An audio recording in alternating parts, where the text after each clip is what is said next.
اسی طرح اگر ہم دیکھتے ہیں اپنے معاشرے پر جب نظر ڈالتے ہیں تو ہمیں ایک بہت بڑی تعداد ایسی بھی نظر آتی ہے ان مسلمانوں کی، جس میں بالخصوص مرد حضرات تو عام طور پہ نظر بھی آ جاتے ہیں کہ جو روزہ نہیں رکھتے۔ مثال کے طور پہ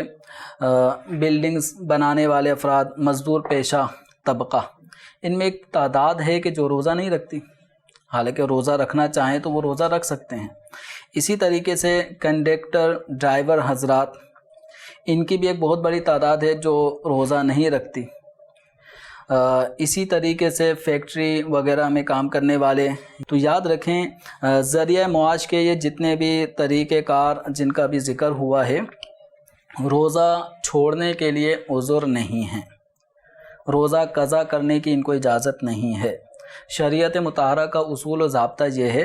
کہ ماہ رمضان المبارک میں جو کمپنی کے اونرز ہیں، مالکان ہیں، سیٹ حضرات ہیں، ان کو چاہیے کہ اپنے ملازمین، اپنے ماتحت کام کرنے والوں کے ساتھ اس معاملے میں مدد کریں، اور حکم شرع جو ایسے افراد کے لیے ہے کہ اپنے ملازمین سے ماہ رمضان میں کام میں تخفیف کریں،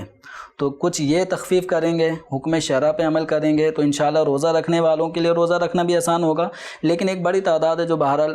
تخفیف ملے یا سختی ہو، کچھ بھی انہوں نے روزہ نہیں رکھنا ہوتا، یہ ناجائز اور گناہ کا کام ہے۔ تو میرے پیارے اسلامی بھائیوں اور جو اسلامی بہنیں ہیں جو محض سستی اور کاہلی کی وجہ سے روزہ نہیں رکھتی، تو انہیں بھی اللہ تبارک و تعالیٰ کے طرف سے عائد کردہ اس فرض جو ارکان اسلام میں سے ایک اہم ترین رکن بھی ہے، اس کی ادائیگی میں بالکل کوتاہی نہیں کرنی چاہیے۔